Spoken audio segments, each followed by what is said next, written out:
Public police की तरफ से चलाई जा रही वर्चुअल ऑनलाइन क्लासेस में मैं अनंत कुमार गणित अध्यापक कक्षा 12 के छात्रों का गणित की कक्षा में स्वागत करता हूं। और यहाँ पर हम लेसन नंबर 10 का अध्ययन कर रहे हैं और लेसन नंबर 10 है वेक्टर अलजेब्रा और लेक्चर नंबर है हमारा 168 और लेक्चर नंबर 168 में हम एक्सरसाइज 10.3 को करेंगे जो कुछ टर्म्स पे क्या है डिपेंड है। तो अब देखिए हमने यहाँ पर अधिक गुणनफल के बारे में जाना था, तो सदिशों के गुणनफल के बारे में हम यहाँ पर जान रहे थे, ठीक है ना। दो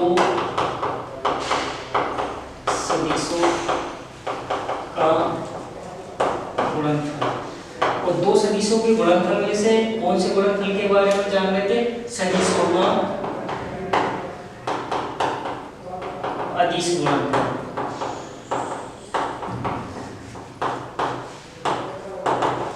सदिशों का अदिश गुणनफल,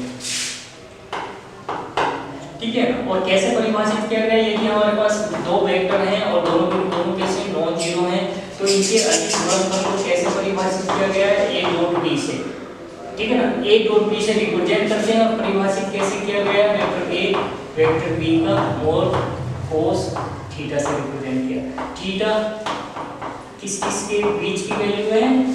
0 से पाई तक हमारा लाई होता है, ठीक है।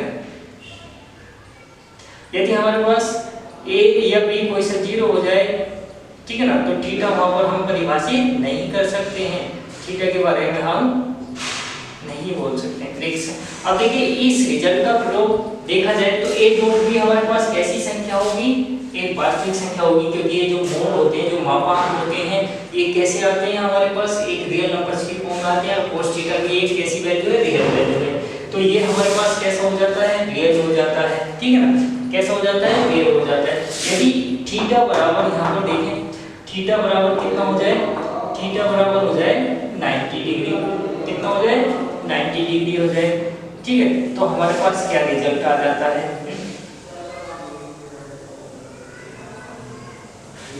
ठीक है ना, तो क्या आ जाता है देखेंगे यहाँ पर। तो अब देखिए यदि ये हमारे पास 0 के बराबर हो जाए, वेक्टर a और वेक्टर b 0 के बराबर हो जाए, तो ये किस बात को इंप्लाइज करता है कि वेक्टर a किसके परपेंडिकुलर होगा?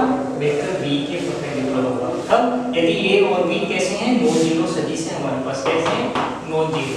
ना तो ये 0 है ना ये 0 है, तब ये इनके लंबवत होने का क्या हो जाता है? प्रतिबंध हो जाता है, ठीक है ना। a डॉट b इंप्लाइज करता है ये कौन से के लिए? शून्योत्तर के लिए। ना तो a 0 है ना वेक्टर b 0 है, ठीक है ना। और उनका गुणनफल 0 के बराबर है, उनका डॉट 0 के बराबर है, तो ये किस बात को इंप्लाइज करता है कि a परपेंडिकुलर होगा b के, अर्थात इनके थीटा यहाँ पर कितना होगा? π/2 होगा।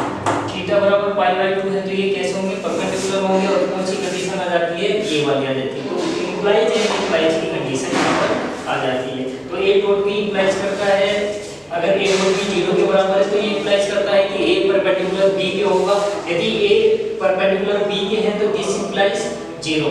तब जब ये दोनों नॉन जीरो हैं और अगर इनमें से एक 0 है तो फिर हम नहीं बोल सकते वहां पर क्या सिचुएशन आई है हमारे पास, ठीक है ना।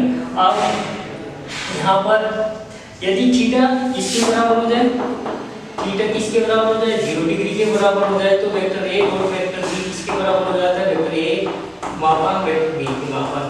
तो यहाँ से एक रिजल्ट निकल के आ जाता है। क्या रिजल्ट निकल के आ जाता है? Vector a dot vector a बराबर हो जाता है वेक्टर a के मोड के मापांक के वर्ग के बराबर हो जाता है। एक रिजल्ट ये निकल के आ जाता है। यदि थीटा पाई के बराबर हो जाए, क्या हो जाए? थीटा पाई के बराबर हो जाए तो यहाँ से स्पेस ही रिजल्ट निकल के आ जाता है खुद a के लिए, ठीक है ना। तो a वेक्टर माइनस 1 इसके बराबर हो जाता है माइनस मोड स्क्वायर के बराबर हो जाता है, ठीक है ना। ये रिजल्ट निकल के आ जाता है हमारे पास। और थीटा यहाँ पर किसके बराबर होता है? पाई के बराबर होता है, ठीक है। और नेक्स्ट में अगर हम देखें तो i डॉट i इसी रिजल्ट का प्रयोग करते हुए देखें तो i डॉट i कितना होता है? i डॉट कैप है ये कितने के बराबर होता है? 1 के बराबर होता है। और j डॉट जे ये भी किसके बराबर होता है, वर्ग के, और k cap dot k cap ये भी किसके बराबर होता है, वर्ग के बराबर होता है। यदि i cross o i dot j ले तो ये किसके बराबर हो जाएगा, 0 के, j डॉट k ले, ठीक है ना, तो ये भी किसके बराबर हो जाएगा, 0 के, और k डॉट i ले तो ये भी किसके बराबर हो जाएगा, 0 के बराबर हो जाएगा। इन्हीं रिजल्ट के, क्योंकि ये कैसे होते हैं, लंबत होते हैं, लंबत होने की कंडीशन क्या होती है, उनका डॉट प्रोडक्ट 0 के बराबर होता है। i j k आपस में कैसे होते हैं, समकोणिक अक्षस की डायरेक्शन में मात्रा सदिश को रिप्रेजेंट करते हैं, ठीक है ना, ये हमारे पास हो जाएगा। अदिशों का गुणनफल क्रम में है, क्यों है, क्योंकि रियल नंबर है। अगर मैं कहूं यहाँ पर a डॉट b का a डॉट b किसके बराबर है, b डॉट a के, क्रम में क्यों है, क्रम में क्योंकि इनका जो गुणनफल है ये हमारे पास कैसी है, वास्तविक संख्या है, वो वास्तविक संख्या क्या होती है, उनका गुणनफल क्या होता है, क्रम में होता है। तो इनका जो डॉट प्रोडक्ट होता है, दो सदिशों का जो अदिश गुणनफल होता है वो कैसा होता है, क्रम में होता है। क्यों होता है, क्योंकि इनका गुणनफल एक वास्तविक संख्या है, ठीक है ना। अब यहाँ पर गुणनफल किसके ऊपर, एडिशन के ऊपर क्या हो जाता है, डिस्ट्रीब्यूट हो जाता है। कुछ यहाँ पर प्रॉपर्टी है, ठीक है। अब एक प्रोजेक्शन और देख लेते हैं, projection of a vector on a another vector.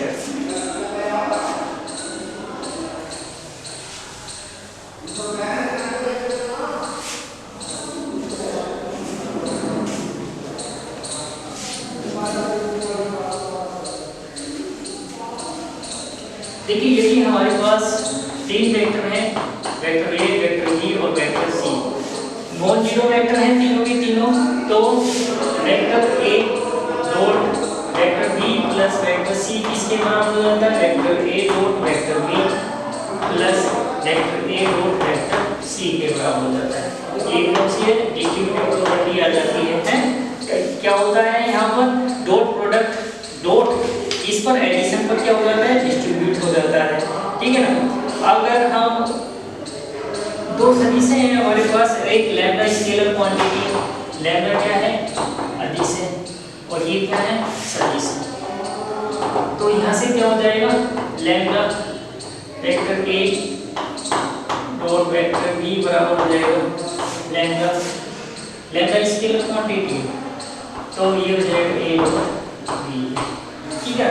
Association, associative property जिसे बोल देते हैं विद रेस्पेक्ट टू क्या हो जाएगा, मल्टीप्लिकेशन, या लैम्डा को और भी कन्वर्ट कर सकते हैं, ये कितना हो जाएगा, लैम्डा इनटू वेक्टर, ठीक है।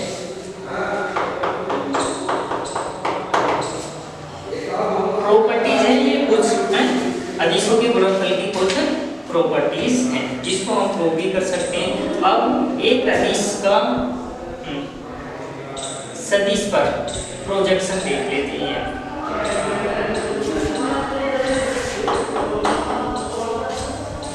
एक सदिश का दूसरे सदिश पर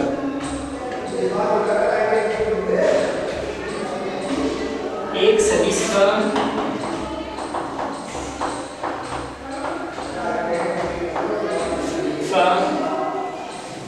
किसी रेखा के सापेक्ष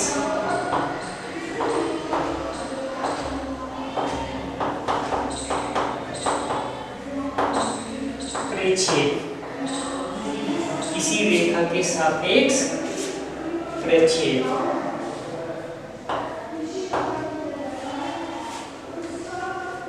प्रोजेक्शन।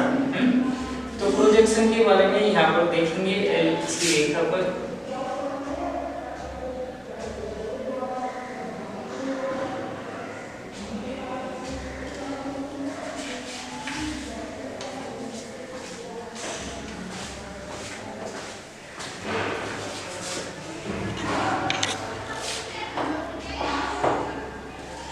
तो देखिए यदि हमारे पास L कोई रेखा है,